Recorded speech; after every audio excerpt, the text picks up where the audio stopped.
بسم اللہ الرحمن الرحیم۔ السلام علیکم۔ رات نیوز کے خصوصی ویلاگ کہی انکہی کے ساتھ وجی احمد صدیقی آپ کی خدمت میں حاضر ہے۔ آج کل ٹویٹر پہ ٹرینڈ چل رہا ہے عدت کی شدت۔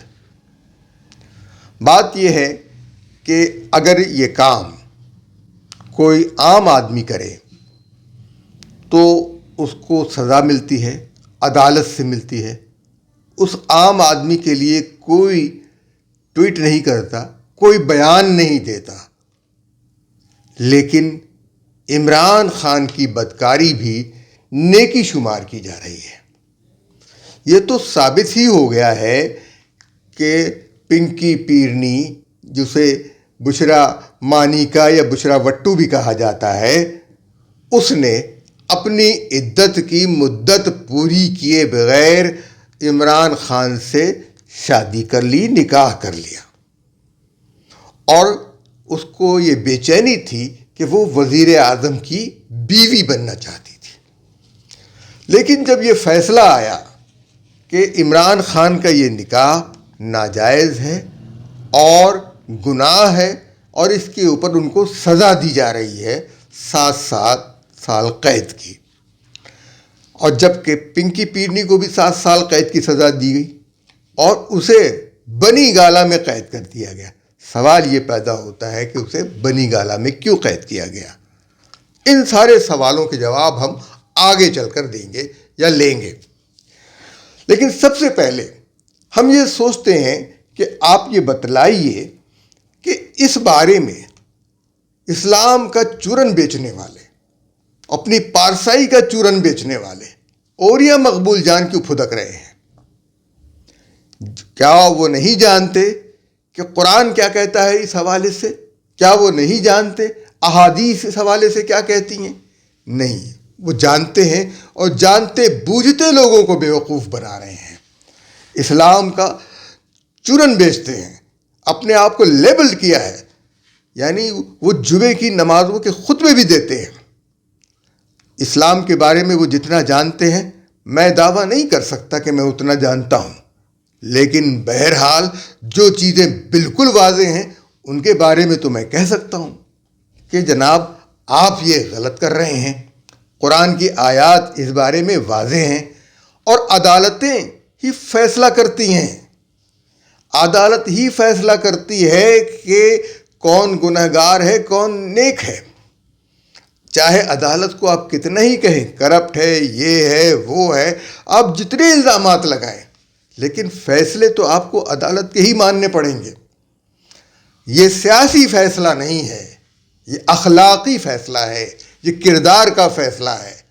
تو اوریا مقبول جان صاحب، اخلاقیات کا جنازہ نکل چکا ہے، لیکن یہ جنازہ عدالتی فیصلے نے نہیں نکالا ہے، یہ پی ٹی آئی کے رہنما عمران خان نے نکالا ہے، یہ آپ نے نکالا ہے۔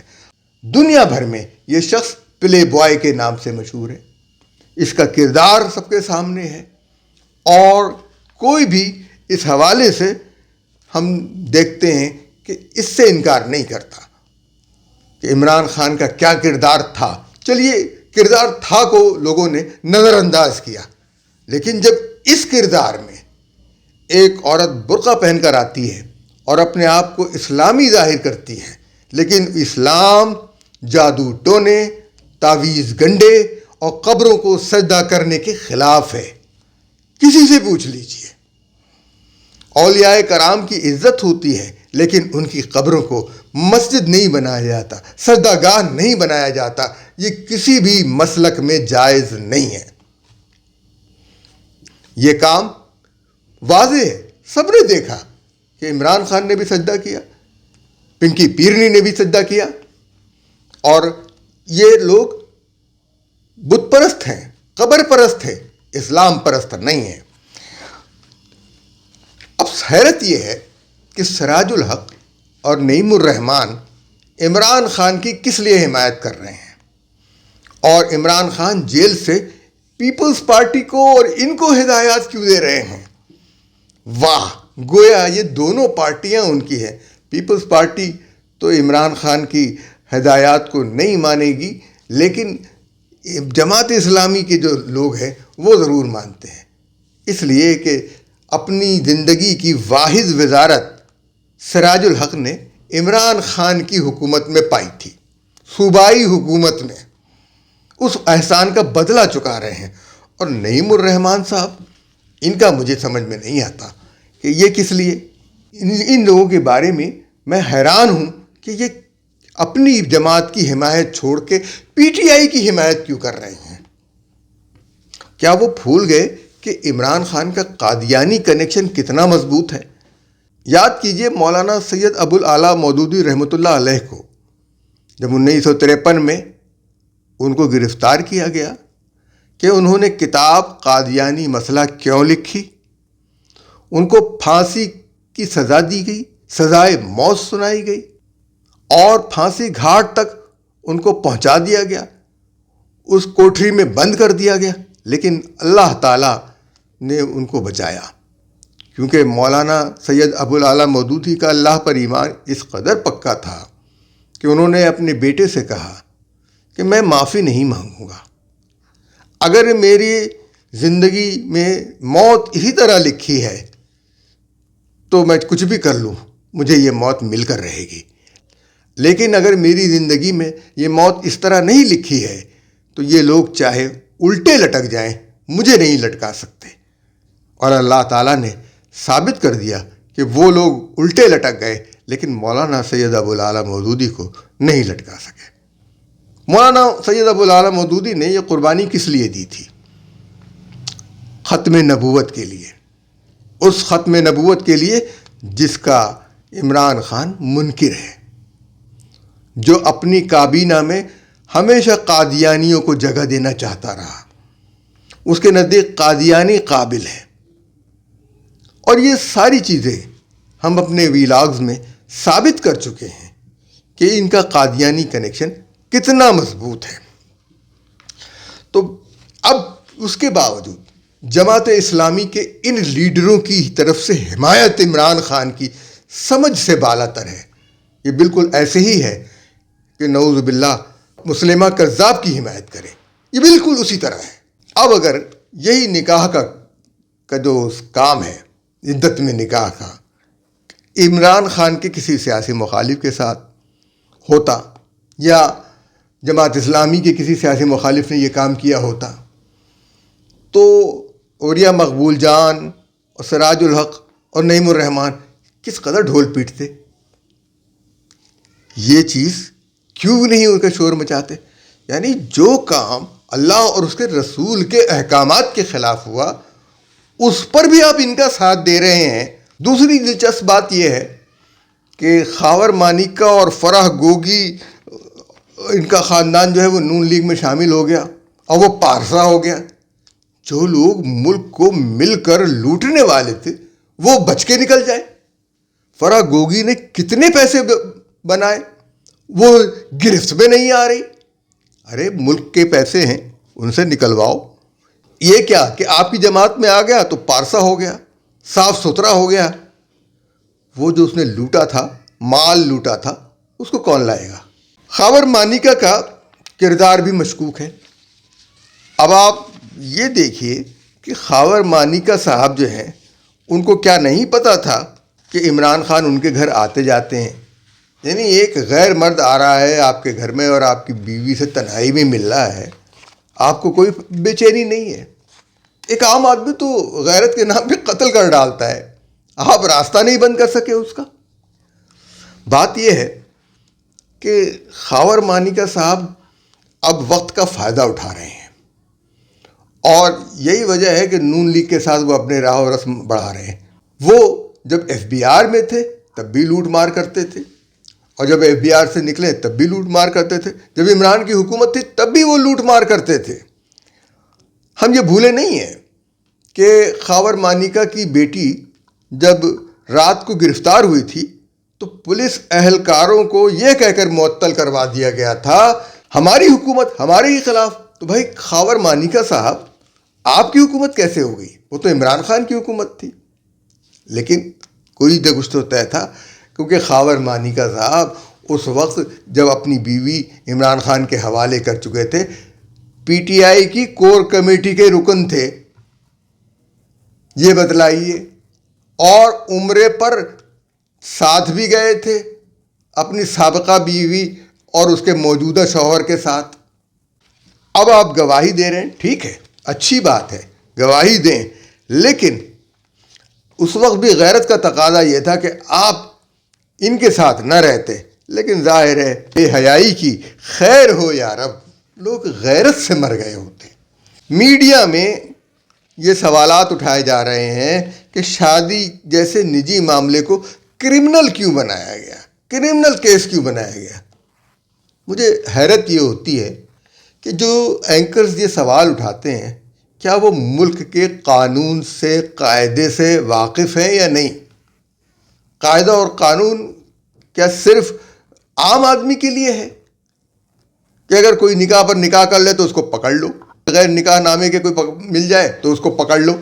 تو عام آدمی کے لیے ہی یہ قانون ہے کہ وہ نکاح پر نکاح کر لے تو پکڑا جائے، بغیر عدت کی مدت پوری کیے بغیر نکاح کرے تو پکڑا جائے؟ یہ عام آدمی کے لیے قانون ہے صرف۔ یہ ایک ٹی وی چینل پر، مشہور ٹی وی چینل پر یہ سوال اٹھایا گیا۔ شرم کا مقام ہے کہ یہ سوال انہوں نے کس طرح اٹھایا کہ شادی کے معاملے کو، نجی معاملے کو کرمنل قرار۔ شادی نجی معاملہ کہاں سے ہو گیا بھائی؟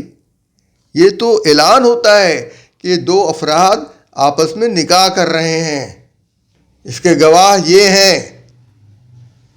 یہ نجی معاملہ اس لحاظ سے نہیں، سب کو بتایا جاتا ہے، اعلان کیا جاتا ہے، اور اس اعلان کی شرائط بھی ہوتی ہیں۔ اگر کوئی طلاق یافتہ ہے، مطلقہ، تو وہ عدت کی مدت اسلام نے پوری کی ہے۔ آپ اگر اپنے آپ کو مسلمان کہتے ہیں تو میڈیا کے وہ لوگ جو یہ سوال اٹھاتے ہیں، ان سے پوچھنا ہے کہ کیا نکاح پر نکاح کی خبریں آتی ہیں جس میں عموماً مرد اس بات سے ناواقف ہوتے ہیں کہ ان کی بیوی پہلے سے کسی کے نکاح میں ہے اور ان کو گرفتار کر لیا جاتا ہے، وہ بھی سزا پا رہے ہوتے ہیں۔ بعض اوقات ہو سکتا ہے وہ ان کو معلوم ہو، بعض اوقات نہیں معلوم ہوتا، لیکن زیادہ تر یہ امکان ہوتا ہے کہ انہیں نہیں معلوم، کیونکہ کوئی شخص یہ کام اس طرح نہیں کرے گا۔ تو پرسنل معاملہ تو نہیں ہے، اس کو کیوں پکڑ لیا جاتا ہے؟ تو شادی کا معاملہ یہ معاشرے کو مستحکام دینے کے لیے پرسنل معاملہ کبھی نہیں کہلائے گا۔ سب کو معلوم ہوتا ہے کہ اس شخص کا نکاح اس عورت کے ساتھ ہے، یہ پرسنل معاملہ نہیں ہے۔ اور کوئی شخص گناہ کرے، اسلام میں یہ پرسنلائزڈ نہیں ہے، اس طرح کے معاملات۔ زنا بھی پرسنلائزڈ نہیں ہے، معاشرے کو استحکام دینے کے لیے ہے۔ مرد اور عورت کے جو تعلقات ہیں وہ یہ لوگ ہیں جو اپنے درمیان قائم رکھ سکتے ہیں، ان کا آپس میں نکاح ہوا ہے۔ عام آدمی کے لیے تو سزائیں ہیں، لیکن ملک کے طاقتور افراد کے لیے کوئی سزا نہیں ہے۔ اس کے لیے کہہ دیں کہ یہ پرسنل معاملہ ہے اس کا، جبکہ دنیا میں، مغرب میں یہ معاملات پرسنل نہیں ہیں۔ یہ معاملات قطعی طور پر پرسنل نہیں ہیں، ان کو پرسنل معاملات نہیں قرار دیا جاتا۔ عام آدمی کا کیس تو عدالت میں جائے، لیکن عمران خان کا کیس عدالت میں نہ جائے۔ وہ بھول گئے کہ عمران خان کی مبینہ بیٹی ٹیریان کا کیس امریکہ کی عدالت میں گیا تھا، اور اس کیس میں عمران خان جو ہے وہ مجرم قرار پائے تھے۔ وہ ان کی بیٹی ثابت ہوئی تھی، بشرا بی بی عرف پنکی پیرنی، خاور مانیکا، اور نکاح خواہ مفتی سعید، اور گواہ فرا گوگی اور گواہ اون چودھری، سبھی اس گناہ میں ملوث ہیں اور سزا کے مستحق ہیں۔ دنیا بھر میں جو مغرب کے لوگ ہیں وہ اپنے رہنماؤں کے حوالے سے بڑے حساس ہیں۔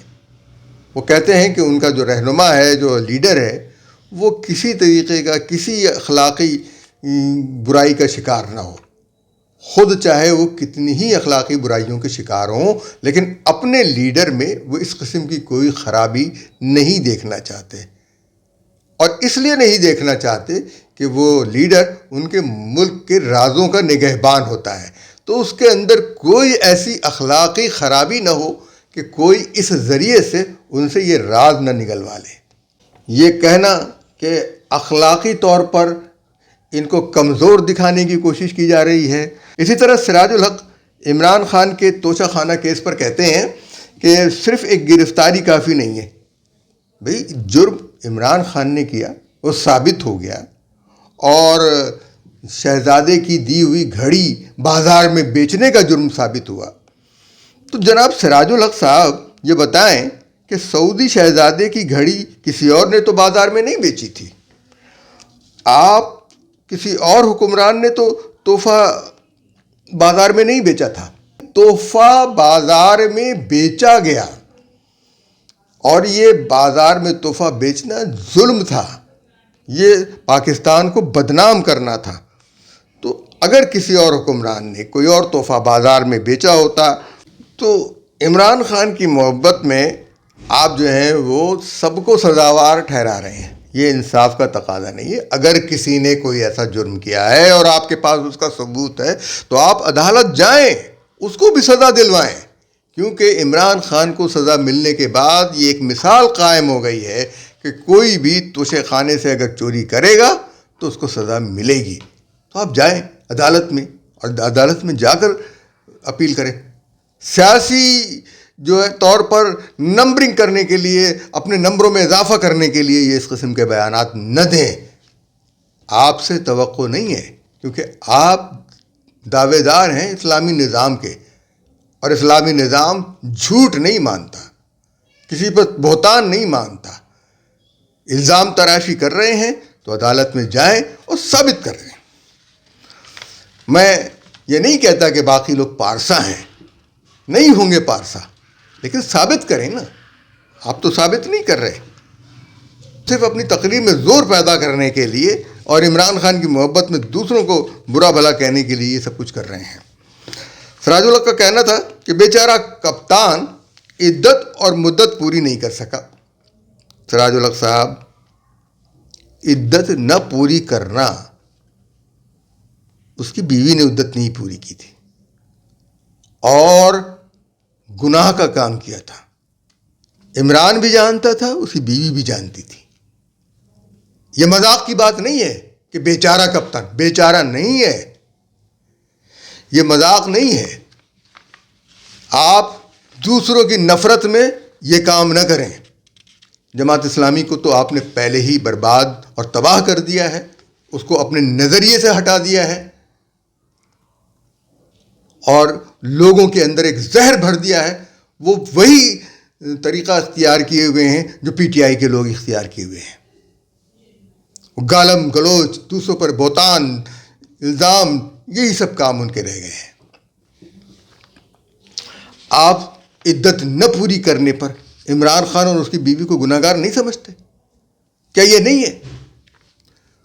اور آپ کو معلوم ہے کہ یہ پنکی پیرنی نے کیا کہا ہے؟ ہمیں تو شرم سے ڈوب جانا چاہیے، کوئی نہیں بولا اس کے لیے۔ اس بدبخت عورت نے کہا کہ یہ غیرت اور بے غیرتی کا معاملہ ہے، اور پھر یہ کہتی ہے کہ یہ قرآن کا حکم نہیں، ابلیس کا حکم ہے۔ سوال یہ پیدا ہوتا ہے کہ قرآن حکیم کی سورہ بقرہ کی آیت 228 جو اس معاملے میں بالکل واضح ہے، کلیئر ہے، واضح بتایا گیا ہے کہ 3 مہینے ایک مطلقہ عورت جس کو حیض نہ آتا ہو وہ 3 مہینے کی عدت گزارے گی، اور یہ اپنے آپ کو شرعی احکام کا پابند کہتی ہے، عدالت میں کا مذاق اڑاتی ہے، عدت کے بارے میں جانتی نہیں کہ کیا حکم ہے اللہ کا، اس کو یہ بھی نہیں معلوم کہ غیر اللہ کے علاوہ کسی کو سجدہ نہیں کیا جاتا، لیکن یہ مزاروں پہ سجدے کرتی ہے اور طرح طرح کے جادو ٹونے اور تعویذ گھنڈے کرتی ہے۔ یہ سب ثابت ہے نا۔ اور کیا عدت کے بغیر نکاح پر نکاح جائز ہے؟ سوال یہ ہوتا ہے کہ یہ بچھرا مانیکا ہے یا بچھرا وٹو ہے یا پنکی پیرنی ہے، اس کو بنی گالا میں کس نے بھیجا؟ ایک عام عورت اگر کوئی جرم کرے تو کیا وہ جیل میں نہیں رہے گی؟ کسی پاکستانی عام عورت کو اپنے گھر میں قید کیا گیا؟ عام عورت، یہ خاص عورتیں نہیں، اس کو بنی گالہ میں قید کیا گیا. اور پنکی پرنی قرآن کے حکم کو ابلیس کا حکم قرار دے رہی ہے. شرمناک بات ہے. واضح ہو چکا ہے. 14 نومبر 2016 کو اس نے کہا کہ طلاق دی. عمران خان نے بتایا اون چودھری کو، ظاہر ہے اس نے اس کو بتایا ہوگا عمران خان کو پنکی پیرنی نے. اور 1 جنوری 2017 کو نکاح ہوا. اور مفتی سعید نے یہ بھی نہیں پوچھا کہ کب طلاق ہوئی، کیا پیپر ہیں. نہیں، مفتی صاحب کو نکاح پڑھانے کی، عمران خان کا نکاح پڑھانے کی جلدی تھی. یہ مطلقہ عورت ہے، طلاق کے کاغذات کہاں ہیں اس کے؟ کچھ نہیں. تو بشرا بٹو نے عمران سے حق مہر میں بنی گالہ کا گھر مانگا تھا، تو جس کو اون چودھری نے کہا بھائی یہ نہیں دو. اور اون چودھری نے بہت اصرار کر کے کہا کہ نہیں، عمران خان تو دینے کو تیار ہے، اچھا ہوتا دے دیتے. لیکن اس کے باوجود جناب نے زمان پارک اور 7 کنال کا ایک گھر وہ دے دیا. 7 کنال تو کافی بڑی جگہ ہوتی ہے. تو 7 کنال کا ایک پلاٹ یا گھر، 7 کنال کا پلاٹ دے دیا اور زمان پارک کا گھر مہر، حق مہر میں. لیکن اب تو نکاح ہی فسخ ہو گیا ہے، تو یہ حق مہر کیا؟ تو عمران خان آپ کی یہ بچت تو ہو گئی کہ زمان پارک کا گھر اور وہ 7 کنال کا پلاٹ بچ گیا، اس لیے کہ یہ حق مہر نہیں ہوا. یہ تو نکاح نہیں ہے، یہ تو بدکاری ہے، اور صریح بدکاری ہے. ناظرین کرام، آپ کو ہمارا یہ ویلاگ کیسا لگا؟ اس بارے میں اپنی رائے سے ہمیں آگاہ کیجیے. ہمارے چینل کو لائک کیجیے، شیئر کیجیے اور دوسروں تک بھی ہمارے پیغام کو پہنچائیے. اب ہمیں اجازت دیجیے. اللہ حافظ و ناصر.